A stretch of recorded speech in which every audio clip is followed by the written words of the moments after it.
Olá, pessoal. Então, vamos dar início aqui ao nosso estudo sobre transformações lineares.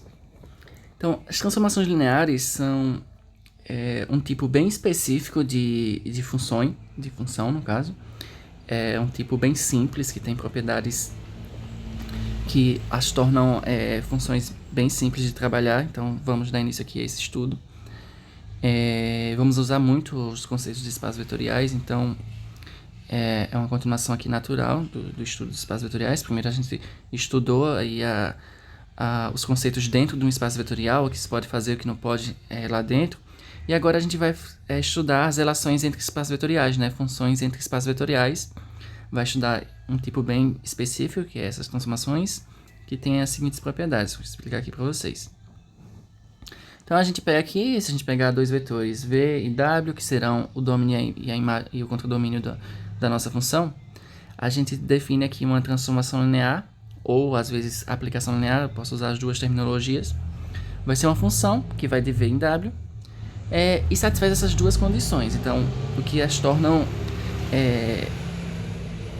o motivo dela ser chamada de linear é porque elas satisfazem essas duas condições aqui, que a primeira delas é que se eu aplicar f numa soma, o resultado vai ser a f de cada um dos elementos da soma. Então a gente pode separar f assim em somas.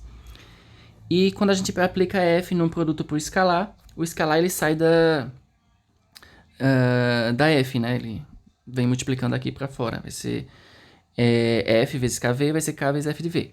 Então, para verificar se uma função entre um espaço vetorial e outro é linear, a gente basta verificar aqui que essas duas igualdades são satisfeitas. Aqui para qualquer vetor v e qualquer escalar k. Então, vamos ver na prática como isso funciona. Eu tenho essa função aqui. Eu tenho uma função que vai de r em r, que ele pega x e leva em 0,2x. Eu posso escrever assim, né? Que de x é igual a 0,2x. Isso daqui, lá do nosso estudo sobre funções, tem um nome específico, essa função, né? Uma função que é f de x é igual a x. Essa função ela é chamada de função linear, né? Então, existe um motivo para ela ser chamada de linear, porque se a gente for considerar aqui essa função no contexto de espaços vetoriais, ela é uma transformação linear de fato. Então, o nome faz todo sentido. Mas vamos lá. Para verificar, a gente tem que verificar as duas propriedades, né? A primeira é que se a gente pegar uma soma aqui, x mais y, por exemplo, quem vai ser q de x mais y? É 0,2 vezes, no lugar do x, x mais y, né? Então, eu posso resolver isso aqui, vai ficar 0,2 x, né? Mais 0,2 y. Ah, mas quem é 0,2x? É exatamente o q de x, né? Mas quem é o 0,2y? É exatamente o q de y. Então, olha o que eu fiz. Eu saí de q de x mais y e cheguei em q de x mais q de y. Então, está satisfeita aqui a primeira propriedade. A segunda delas é você pegar o q de k vezes um x, né? Então, q de k vezes um x vai ser o quê? Vai ser 0,2 vezes o k x, né? Só que eu tenho aqui a propriedade também de associatividade de uma multiplicação, né? Nos reais isso aqui acontece, eu posso trocar o k pelo 0,2. Então, isso aqui vai ficar k vezes 0,2x. Ah, mas quem é o 0,2x? É exatamente o q de x. Então, olha o que eu fiz. Eu saí do k de k vezes x e cheguei no k vezes q de x. Então, isso quer dizer que a segunda propriedade está satisfeita e, portanto, a transformação Q ela é uma transformação linear ou aplicação linear, como queiram chamar. Tá aqui um outro exemplo. Eu pego, é uma função que vai do R4 em R, que ela vai pegar o elemento do R4 e vai fazer o seguinte. Vai ser a imagem vai ser o produto dessa matriz linha por essa matriz coluna. Lembra que o resultado disso aqui, de fato, é um número real, né? Porque isso aqui é uma matriz 1 por 4 e essa daqui é uma matriz 4 por 1. Então, tem compatibilidade aqui da multiplicação, né? E o resultado vai ser esse que sobra, 1 por 1. Mas a matriz 1 por 1 é um número real, né? Então, por isso que chega aqui nos reais. Ok, então tá tudo ok com essa transformação. Ela sai realmente de R4 e chega realmente em R, porque o produto dessas duas matrizes dá um número real. Então, a gente pode verificar se ela é uma transformação linear de fato. Então, eu vou pegar aqui a primeira propriedade e verificá-la. Então, eu vou pegar Q Eu vou usar as letras...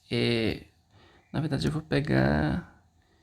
Como já tem x, y, z, w, eu vou pegar x1, y, z1 e w1, e x2, y2, z2 e w2. Então, eu vou pegar Q, aí eu vou aplicar numa soma, né? Então, uma soma vai ser o quê? x1, y1, z1, w1, mais, né? Eu tenho que fazer isso, pegar e aplicar numa soma, x2, y2, z2, w2.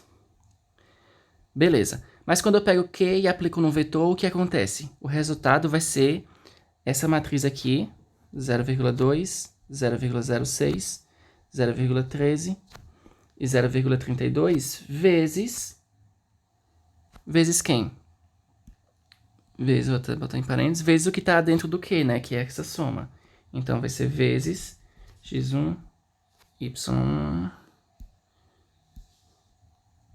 z1, w1, mais x2, y2, z2 e w2.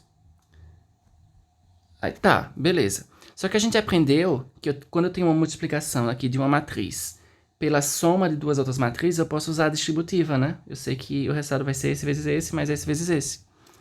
Então, a gente já aprendeu isso. Vou colocar aqui. O resultado vai ser 0,2. Vou até colocar aqui um pouco para trás. O resultado vai ser o quê? Vai ser 0,2, 0,06, 0,13, 0,32, vezes a primeira matriz, que é x1, y1, z1, w1, mais a minha matriz aqui, 0,2, 0,06, 0,13, 0,32, vezes a segunda matriz, que é x2, y2, z2, w2.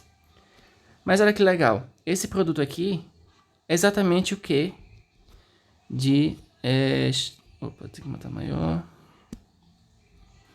O que de x1, y1, z1 e w1. E essa segunda parcela aqui vai ser exatamente o que de x2, y2, z2, w2. Então, o que a gente fez? A gente saiu de Q da soma e chegou na soma dos Qs. Então, quer dizer que a primeira propriedade está satisfeita. Falta a segunda propriedade, né? Com a segunda eu pego Q, aplico no K vezes x1, y1, z1 e w1. Eu quero chegar em K vezes Q disso aí, né? Então, eu vou pegar aqui e aplicar a definição. A definição vai ser o quê? Vai ser pegar o vetor 0,2, 0,06, 0,13 e 0,32 e multiplicar pelo que está lá dentro, né? Que é K, vou até colocar um parênteses aqui para separar, K vezes x1, y1, z1 e w1. Tá, mas a gente aprendeu também, quando eu tenho uma constante multiplicando, um escalar multiplicando uma matriz, no produto de matrizes, eu posso tirar o escalar também dessa multiplicação, eu posso colocar ele lá na frente. Então, vai ficar K vezes 0,2, 0,06, 0,13 e 0,32, vezes o que sobrou aqui, ficou x1, y1, z1, w1. Mas o que é que acontece? O que é esse produto aqui, esse produto final? É exatamente o que disso aí, né? Então, vai ficar K vezes o Q do nosso vetor, x1, y1, z1, w1. Então, olha que interessante, isso aqui é exatamente a verificação da segunda propriedade, né? A gente pegou o Q de K vezes um vetor e encontrou como sendo K vezes o Q desse vetor. Então, tá verificado aí o nosso resultado. Beleza, vamos para outro exemplo. Você tem aqui uma função que é exatamente, que vai pegar, é uma função que vai de R em R, que pega U e leva no alfa vezes U. Essa aqui é bem semelhante ao nosso primeiro exemplo, né? Ela é uma função linear. Lá se a gente for pensar no que a gente já estudou no ensino médio e tal. Mas aqui a gente consegue mostrar da mesma forma que no exemplo 1, que isso aqui é uma transformação linear. Então, vamos fazer aqui. F de U mais V vai ser quem? Vai ser alfa vezes U mais V. A gente pode escrever isso aqui como alfa U mais alfa V, que é exatamente o F de U mais o F de V. Então, está verificada aí a primeira propriedade. A segunda propriedade é a seguinte. A gente pega F de K vezes alfa...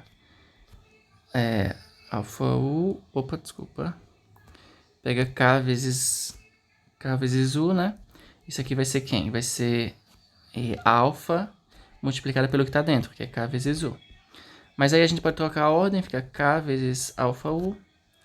E que é exatamente K vezes quem é alfa U, exatamente F de U. Então, tá aí verificada a segunda propriedade também. Então, de fato, essa função, que é uma função linear lá do cálculo, é uma transformação linear aqui em álgebra linear. Aqui tem um exemplo de uma função que ela é quadrática. Então, tem uma potência aí, já sou estranho, né? Porque quando a gente fala em função linear, a gente pensa em algo com potência 1, né? Sempre linear. Então, vamos verificar se essa função ela é uma transformação linear. Então, a gente vai pegar o quê? F de U mais V vai ser quem? Vai ser U mais V ao quadrado.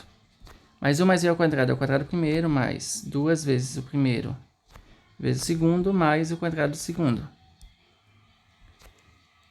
E se a gente pegar aqui o F de U mais o F de V, né, que é o que a gente quer chegar, vai ser U ao quadrado mais V ao quadrado. Então, observe que o F de U mais V tem um termo a mais, e F de U mais F de V não tem esse termo. Então, vão ser diferentes, né? Isso quer dizer o quê? Isso quer dizer que a primeira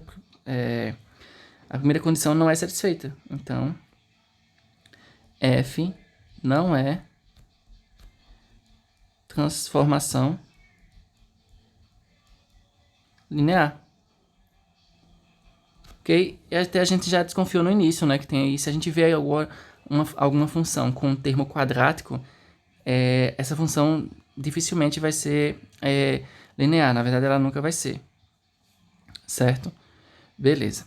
Então, pegando outro exemplo aqui, uma função f que pega um elemento do R2, ou seja, com 2 entradas, e leva no elemento do R3 com 3 entradas, e que faz o seguinte, a primeira entrada aqui vai ser 2x, a segunda 0, e a terceira x mais y.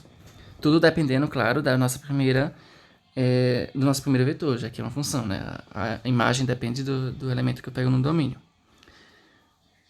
Ok, então eu quero verificar se isso é linear. Observe que cada entrada, os termos são lineares, né? Só tem potências 1 de x e y. Então, a gente já pode ter uma ideia de que isso realmente vai ser linear. Dá para ter essa noção antes mesmo de fazer as contas que a transformação vai ser linear, né? Então, vamos lá.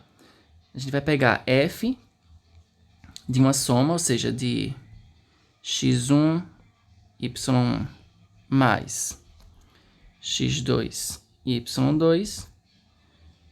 E a gente quer mostrar que o resultado da f de x1 mais x1, y1 mais a f de x2 mais y2, né? A primeira propriedade é essa.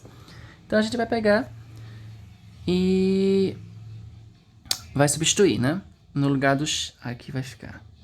Mas esse f dessa soma vai ser o f de x1 mais y1, né? A gente já pode até juntar aqui esses dois vetores e deixar um só. E aqui x2... Não, x1 mais x2, né? Desculpa. x1 mais x2, y1 mais y2. Então, vai ser f disso aí. Mas f disso aí vai ser o quê? A f pega o quê? Ela pega 2 e multiplica pela primeira coordenada, né? Que no nosso caso é x1 mais x2.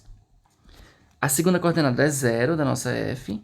E a terceira coordenada, a gente pega a coordenada x, que é x1 mais x2, e soma com a coordenada y, que é o y1 mais o y2.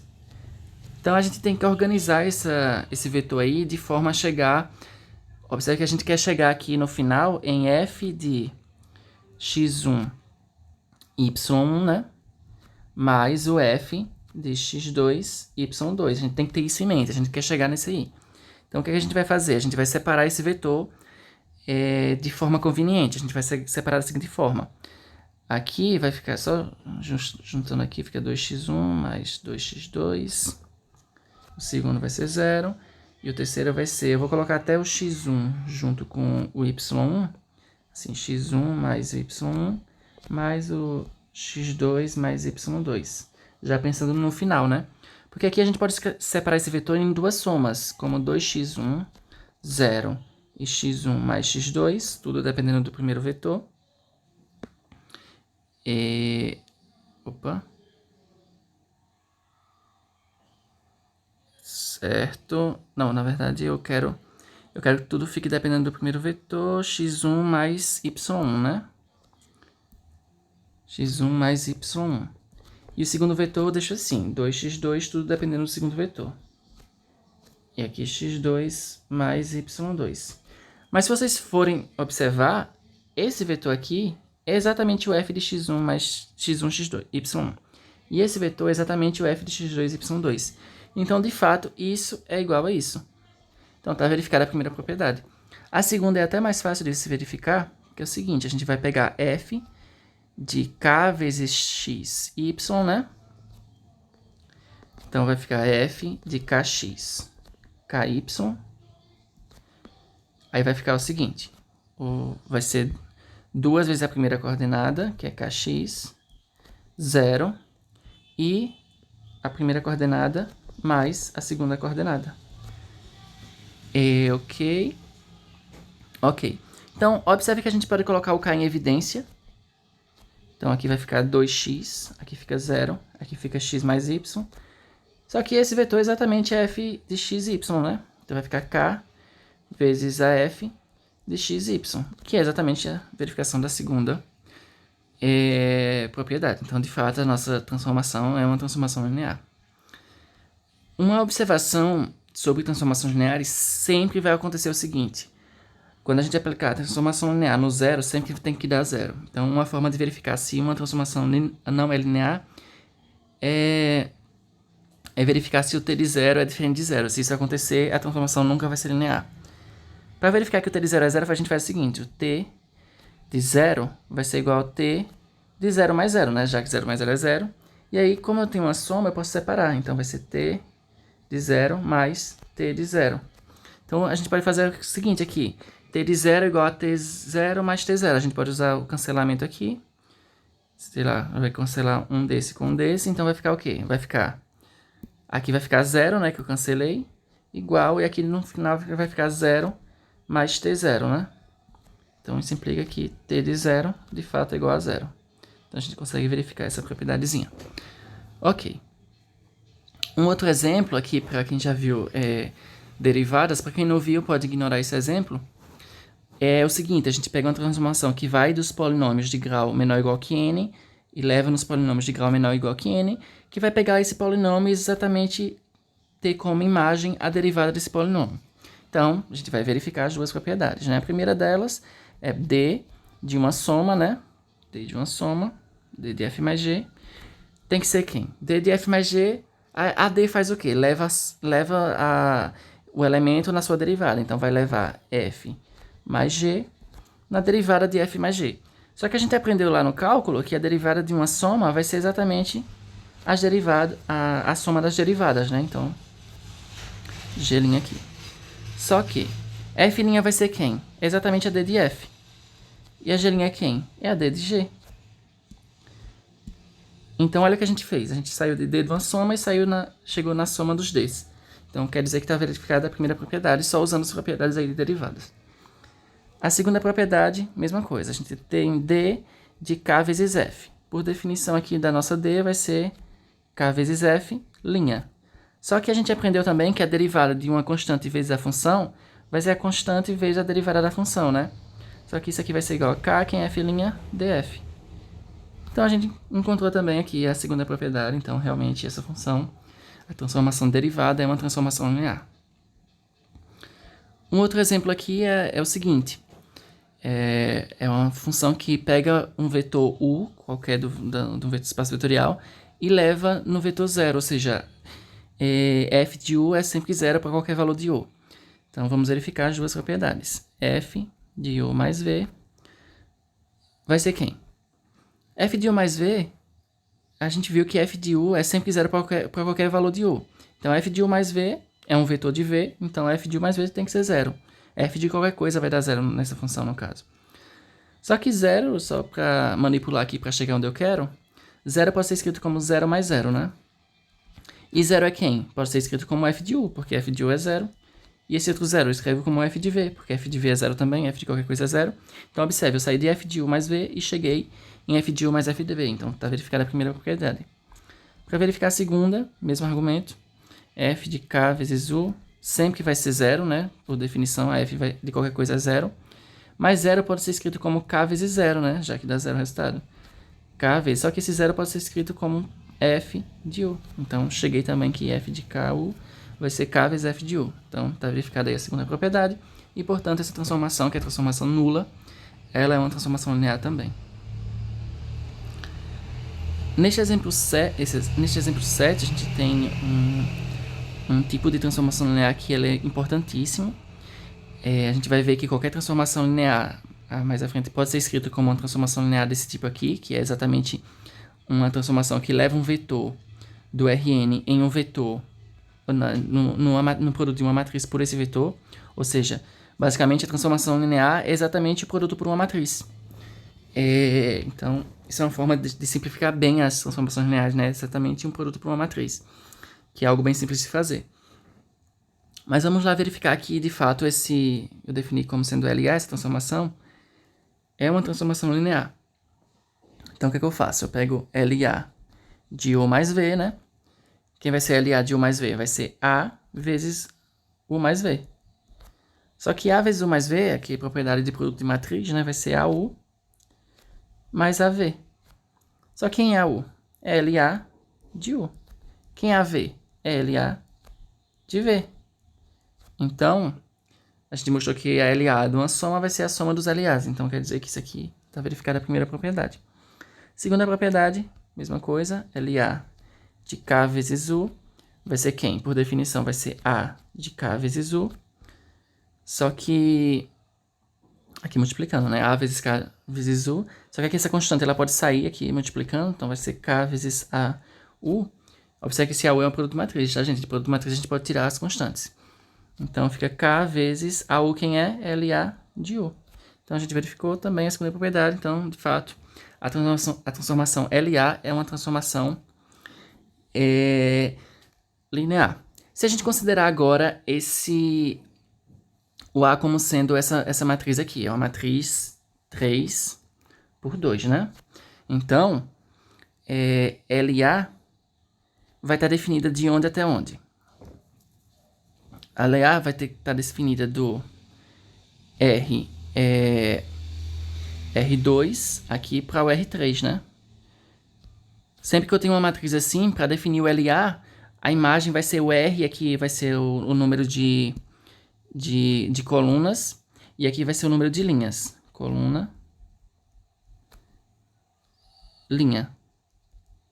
Isso para ficar compatível aqui o produto, né, gente? Porque se eu pegar aqui um elemento do R2, x, y. O LA desse elemento vai ser o seguinte, a gente vai pegar a matriz A e multiplicar por esse vetor. Vou chamar aqui de U, ficar mais parecido com o que a gente já tinha, de V. Vai ser A vezes V. Mas isso daqui vai ser quem? A, que é 2, 0, 0, 0, 1, 1. Vezes V. V aqui tem que ser uma matriz. O número de linhas aqui tem que ser igual ao número de... Na verdade, o número de colunas dessa primeira tem que ser igual ao número de linhas da matriz que eu estou multiplicando, né? Então, o número de linhas tem que ser x e y. Então, observe a necessidade aqui do vetor V ser um elemento do R2, ter duas entradas. Então, é por isso que a gente constrói esse LA da seguinte forma, colocando no domínio R e o número de colunas, e no contradomínio R e o número de linhas, porque quando a gente resolver esse produto aqui, vai ser o seguinte, vai ser 2, 0 vezes x e y, dá 2x, né? 0, 0 vezes x e y vai dar 0, 1, 1, x e y vai dar x mais y. Então, isso é exatamente um elemento, pode se escrever assim como um elemento do R3, né? Então, observe que é exatamente o nosso contradomínio. E, além disso, essa transformação aqui, é a transformação que pega um vetor x, y e leva no vetor 2x, 0x mais y, é exatamente esse exemplo aqui que a gente acabou de fazer a conta.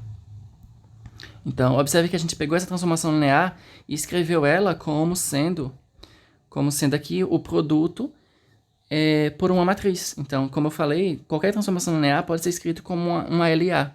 Basta a gente encontrar quem é essa matriz. Beleza. E agora a gente vai falar, para finalizar aqui essa aula, a gente vai falar sobre algumas transformações especiais no plano, que a gente talvez já ouviu falar dessas transformações, mas nem sabia que de fato elas são transformações lineares, né? A primeira delas é aqui a expansão ou contração uniforme. Tem a expansão uniforme e a contração uniforme.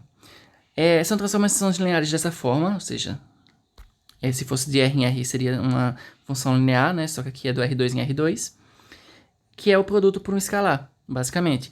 Aí aqui esse escalar positivo. Se esse escalar for entre 0 e 1, aqui vai ser uma contração, porque a gente está multiplicando por um número menor que 1, então meio que vai diminuir, por isso que a gente contrai. Se for um número maior que 1, vai ser uma expansão, porque a gente está multiplicando por um número maior que 1, então vai expandir. Aqui tem um exemplo que a gente pega aqui, vai ser uma expansão, né, que eu estou multiplicando por 2. E graficamente acontece o seguinte, se a gente pegar aqui um vetor nesse quadrado, por exemplo, quando a gente multiplica por 2, ele dobra o tamanho.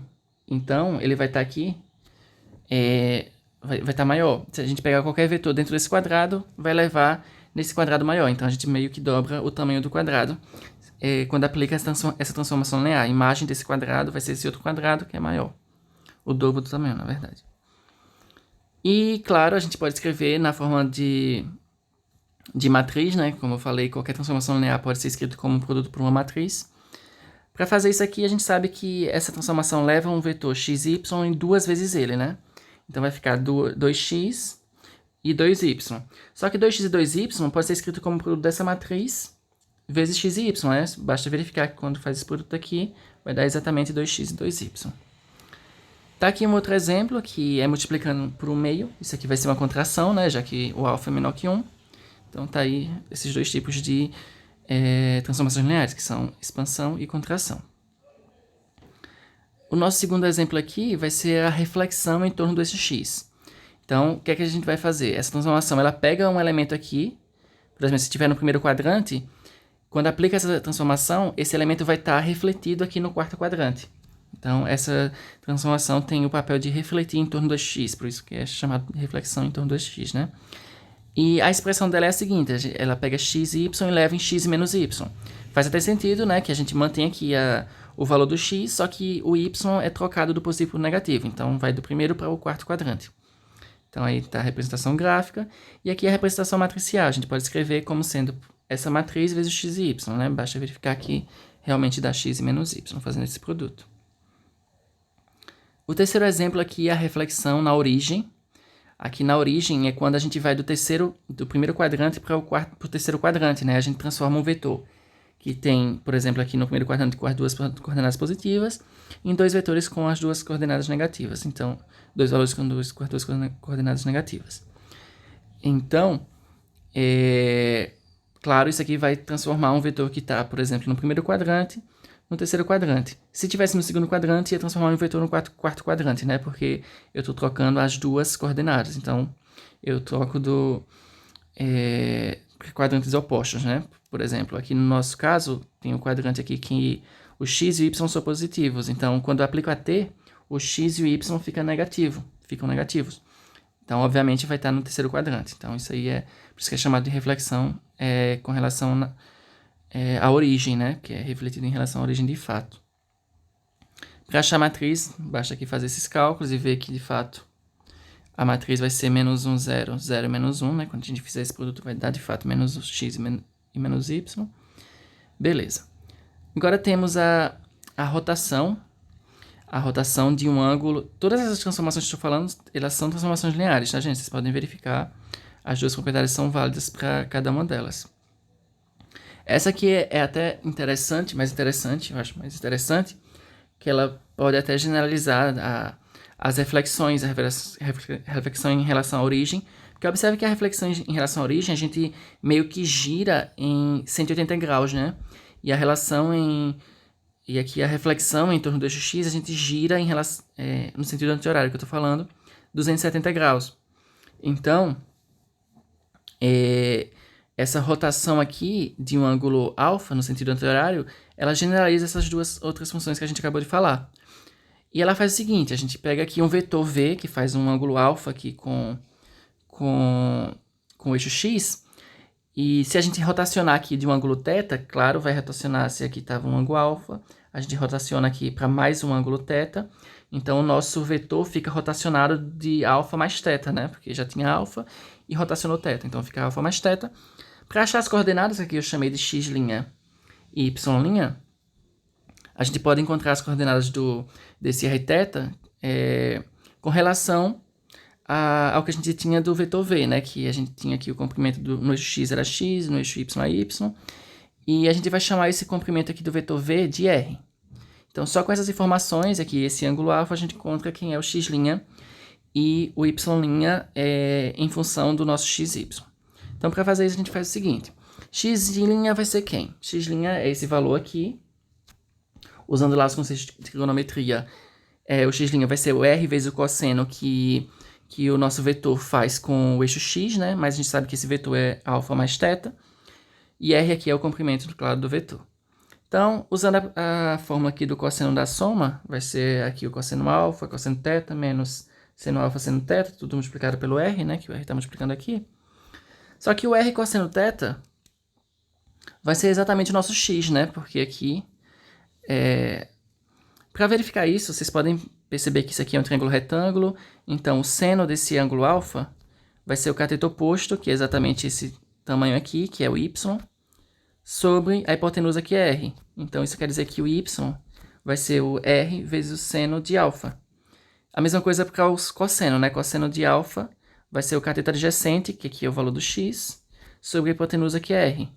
Então, fazendo esses produtos aí, vai ficar x igual a r cosseno de alfa. Por isso que eu substituí aqui esses dois valores aqui, né? R cosseno θ vai ser o x, R seno θ vai ser o y. Então, o nosso x' fica exatamente como sendo aqui essa diferença. E o y', usando contas semelhantes, o y' vai ser o r vezes o seno formado pelo ângulo, usando a fórmula do seno, colocando aqui. E substituindo aqui r seno vai ser o y e o r cosseno vai ser o x, né? Para essa continha que eu acabei de fazer. Então, temos aí a expressão do y'. Então, finalmente, a expressão para a nossa rotação de um vetor xy vai ser exatamente esse vetor aqui. Claro, podemos escrever ele como um produto de uma matriz pelo vetor, e a matriz vai ser essa daqui. E essa aqui é a chamada matriz de rotação, né? A gente viu até na primeira avaliação que apareceu uma matriz semelhante a essa, claro, no R3, mas envolvia o cosseno de θ, menos seno θ, seno de θ e cosseno de θ. Quando aparecer essa matriz em algum contexto, você já vai lembrar de rotação, que de fato, no R2, por exemplo, ela é a matriz de rotação. Quando eu multiplico essa matriz por um dado vetor, a gente pega esse vetor e rotaciona de um ângulo θ. Então, isso é uma forma aqui de você rotacionar vetores, né? Multiplicar por essa matriz. Beleza, aqui o caso particular em que θ é igual a π sobre 2, vai ser exatamente aqui rotacionar só 90 graus, então o que ele faz? Ele transforma aqui de um quadrante para o quadrante vizinho, né? Que gira só 90 graus, então vai transformar esse quadrado no quadrado aqui no segundo quadrante. Temos aqui um outro exemplo, que é o cisalhamento horizontal. Ele é um pouco diferente, ele faz o seguinte, ele já vai deformar a nossa figura um pouco mais. Porque ele faz o seguinte, ele deixa quieta aqui a coordenada y, e ele vai somar na coordenada x um múltiplo da coordenada y. Então, um exemplo aqui é você pegar alfa e colocar 2, multiplicar por 2. A matriz vai ser a 1, 2, 0, 1, né? Se a gente for observar esse produto, vai dar exatamente o nosso vetor aqui na imagem. E no gráfico, olha o que acontece. Se a gente pegar aqui a imagem de um quadrado, observe que a coordenada y não se altera. Então, observe que aqui o y aqui é para ter a mesma altura. Então, isso aqui, a altura do quadrado não alterou. Mas o x, ele pega o x e soma com o múltiplo de y. Então, o x ele meio que vai crescer, né? Porque eu estou somando com alguma coisa. Então, observe que o x abrange tudo isso aqui, ó. Então, o x cresce e o y se torna constante. Então, o quadrado vai ficar dessa forma, ele vai ficar deformado dessa forma. Então, isso aqui é o cisalhamento horizontal. Temos aqui a translação, que é a única dessas transformações que ela não é linear. Então, ela é dada pelo seguinte, ela vai ser a transformação de um vetor xy vai ser x somado com a e y somado com b. Então, isso aqui é a translação do vetor xy para o vetor x mais a, y mais a. A gente soma com o vetor a mais ab, né? A matriz vai ser a seguinte, na verdade, pode escrever como a identidade vezes xy, né, que dá xy, mais esse vetor ab. Isso aqui não é linear. Para verificar que não é linear, a gente viu que é o seguinte, a gente tem que saber que o t de 0 tem que dar quanto? Tem que dar 0, né? Então, vamos substituir aqui. Vai dar 0 mais a e 0 mais b, né? Só que 0 mais a aqui dá a e b. Isso aqui é diferente de 0, 0, se a e b for diferente de 0, 0, né? Então, de fato, essa t não é linear. Mas todas as outras que a gente falou, as outras 5, elas são lineares. E, de fato, é possível escrever elas como sendo um produto de uma matriz pelo vetor. Aqui não foi possível, né? A gente escreveu um produto de uma matriz pelo vetor, mas tem alguma coisa sobrando aqui. Então, por aí já dá para desconfiar que, de fato, não é linear. E a gente verificou que não é linear fazendo essa conta aqui, né? Que o t de 0 não deu 0. E para ser linear, teria de dar 0. Então, é isso. A gente vai finalizar aqui. Na próxima aula, a gente vai falar sobre alguns teoremas relacionados aqui com transformações lineares. E é isso.